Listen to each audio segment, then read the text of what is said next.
Hello guys, welcome to Essential of Medical Science. Today we are going to discuss about teratophytes, which is the part of plant kingdom of class 11th bio section. तो दोस्तों हम लोगों ने पिछले class में आपका plant kingdom का classification देखा था, थैलोफाइट्स देखा था एंड ब्रायोफाइटा के बारे में देखा था। तो हम लोगों ने प्लांट किंगडम का एक बार चार्ट हम लोग देखते हैं प्लांट किंगडम का जो था। तो हमारा प्लांट किंगडम में क्या था, आपका क्रिप्टोगैमस आता था जो कि नॉन फ्लावरिंग प्लांट था। तो इसमें हम लोगों ने थैलोफाइटा को देख चुका था, ब्रायोफाइटा देख चुका था। आज हम लोग डिस्कस करेंगे टेरिडोफाइट्स के बारे में। तो टेरिडोफाइट को फर्दर क्लासीफाई किया गया है स्पिनोसाइड, लाइकोसाइड, साइलोपिसिडा एंड टेरिडोपिसिडा में, ठीक है ना। तो अब हम लोग देखते हैं कि टेरिडोफाइट्स के कैरेक्टरिस्टिक्स के बारे में। जो टेरिडोफाइट्स से क्या क्या इंक्लूड करते हैं आपके हॉस्टेल्स एंड फर्न्स। क्या क्या इसमें आते हैं, हॉस्टेल आते हैं एंड फर्न्स आते हैं, ठीक है। ये मेडिकल पर्पस के लिए यूज़ किया जाता है and as a soil binder के रूप में भी ये यूज किया जाता है। Medical purpose and use as a soil binders. ये पहला टेरेस्टेरियल प्लांट है जो कि वस्कुलर टिश्यू पोजेस करता है, जाइलम एंड फ्लोएम। तो इससे नीट में काफ़ी बार क्वेश्चन पूछे गए हैं कि who is the first terrestrial plant which possesses vascular tissue, xylem and phloem. तो आपको इससे कुछ इसके एग्जाम्पल भी दे देंगे, तो वो भी ऑप्शन में हो सकते हैं। तो ये इंपॉर्टेंट है। फर्स्ट टेरेस्टेरियल प्लांट है जो कि वस्कुलर टिश्यू कंटेंट करता है। ये कहाँ पाया जाता है, कूल ड्रम्स एंड सेडी एरिया में पाए जाता है। ये कहाँ पाए जाते हैं, आपके कूल ड्रम्स एंड सेडी एरिया में पाए जाते हैं। फिर इसका प्लांट का बॉडी का स्ट्रक्चर देखेंगे हम लोग, प्लांट का बॉडी कैसा रहता है।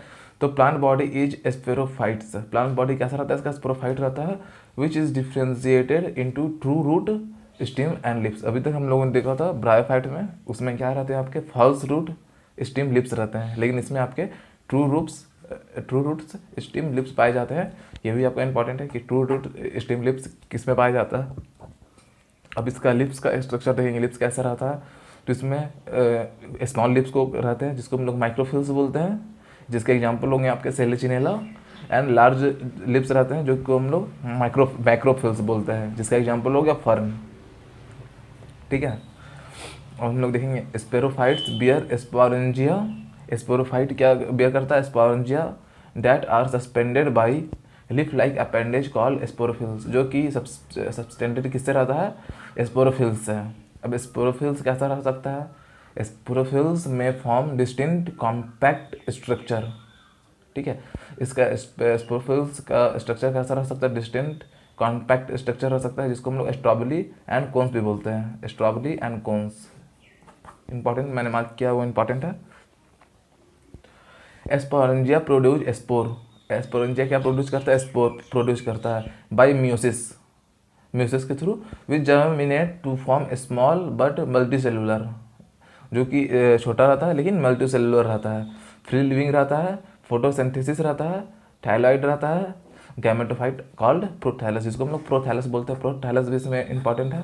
कैसा रहता है इसका, मल्टी सेलुलर रहता है, स्मॉल रहता है, फ्री लिविंग रहते हैं, फोटोसिंथेसिस रहता है, थायलॉइड रहता है, प्रोथैलस, ठीक है। अब हम लोग देखेंगे आगे gametophyte. Gametophyte require cool damp and shady places to grow. Gametophyte को ग्रो करने के लिए क्या क्या रिक्वायर है, cool places, damped, shady places to grow, ठीक है ना। Require water for fertilisation. ये फर्टिलाइजेशन के लिए इसको वाटर की रिक्वायरमेंट होती है। The gametophyte bear male and female sex organ. जो गैमेटोफाइट बियर क्या करता है, male and female sex organ called as एंथ्रेडिया mail sex organ and archegonium is female sex organ. तो इसमें फिर हम लोग देखेंगे नेक्स्ट पॉइंट है water is required for transfer of antherozoids from antheridia to archegonium.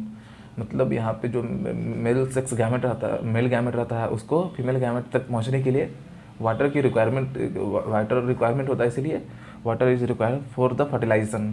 क्यों, क्योंकि यहाँ जो मेल गैमेट रहता है उसको फीमेल गैमेट तक पहुँचने के लिए वाटर नेसेसरी होता है, रिक्वायरमेंट होता है, ठीक है। Fusion of gamete in archegonium. Fusion of gamete archegonium result in formation of zygote. जो गैमेट का फ्यूजन होता है वो क्या फॉर्मेशन करता है, जाइगोट का फॉर्मेशन करता है, विच प्रोड्यूस मल्टीसेलुलर स्पोरोफाइट, जो कि मल्टीसेलुलर स्पोरोफाइट का प्रोड्यूस करता है। अब हम लोग देखेंगे होमोस्पोरस एंड हेट्रोस्पोरस। होमोस्पोरस किसको बोलते हैं? हेट्रोस्पोरस। तब जिसका स्पोर सेम टाइप का, मेल एंड फीमेल के पास अगर सेम टाइप का स्पोर रहेगा तो होमोस्पोरस कहलाएगा, एंड हेट्रोस्पोरस आपका अगर different type of spore produce करेगा तो वो हेट्रोस्पोरस कहलाएगा। तो in majority of pteridophytes all are spore are similar kind, तो इसका जो मेजोरिटी रहता है वो होमोस्पोरस ही रहता है टेरिडोफाइट्स का। एंड हेट्रोस्पोरस में आपका हो गया माइक्रो जो कि लार्ज रहेगा, एंड माइक्रो जो कि स्मॉल रहेगा। ठीक है, अब हम लोग इसमें देखेंगे megaspores germinate give rise to female gametophyte. जो मेगास्पोर रहता है वो क्या गिव राइज टू क्या करता है? फीमेल गैमेटोफाइट को प्रोड्यूस करता है। And microspores germinate to give rise male gametophytes. तो हम लोग देखेंगे कि यहाँ पे जो मेगास्पोर तो वो क्या राइज करता है? वो फीमेल गैमेटोफाइट्स को, एंड माइक्रोस्पोर क्या करता है? आपका मेल गैमेटोफाइट को डेवलप करता है। उसके बाद फर्टिलाइजेशन के बाद जो जाइगोट फॉर्म करता है तो वो उसके डेवलपमेंट के बाद क्या होता है? तो development of zygote into round embryo take within the female gametophytes.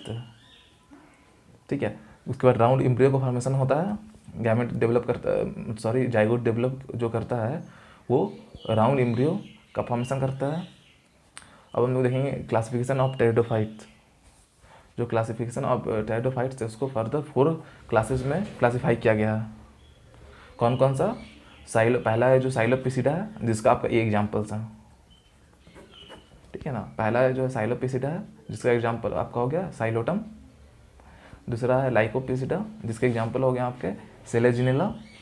ठीक है ना, थर्ड में आता है स्पिनोपिसिडा, जिसके एग्जाम्पल हो गए आपके इक्वेस्टिम। एंड फोर्थ आपके हैं टेरिडोपिसिडा, जिसके एग्जाम्पल हैं आपके ड्राइप्टेरियस। ठीक है, तो ये एक आपके क्लासिफिकेशन हो गया और सारे एग्जाम्पल हो गए जो कि नीट के पर्पज़ के लिए इंपॉर्टेंट है। फिर यहाँ पे कि हेट्रोस्पोरस में कौन कौन से हेट्रोस्पोरस का एग्जाम्पल क्या क्या हो गया, ये नीट के लिए इंपॉर्टेंट है आपके। ठीक है, फिर यहाँ पे आपके लिए कि first vascular plant vascular tissue है ये इंपॉर्टेंट है। ठीक है ना, इसके पास ट्रू रूट रहते हैं, स्टेम रहते हैं, एंड लिप्स रहते हैं, ये भी इंपॉर्टेंट है आपके लिए, इसके सारे एग्जाम्पल्स। तो ये आप लोग याद कर लें। तो हम लोग आगे क्लास में देखेंगे एंजियोस्पर्म एंड जिम्नोस्पर्म के बारे में। तो आगे कंटिन्यू रहने के लिए आप लोग सब्सक्रिप्शन ले लें, जो कि बिल्कुल फ्री है, ताकि आप लोग को कंटिन्यू नोटिफिकेशन मिलते रहे। And thank you.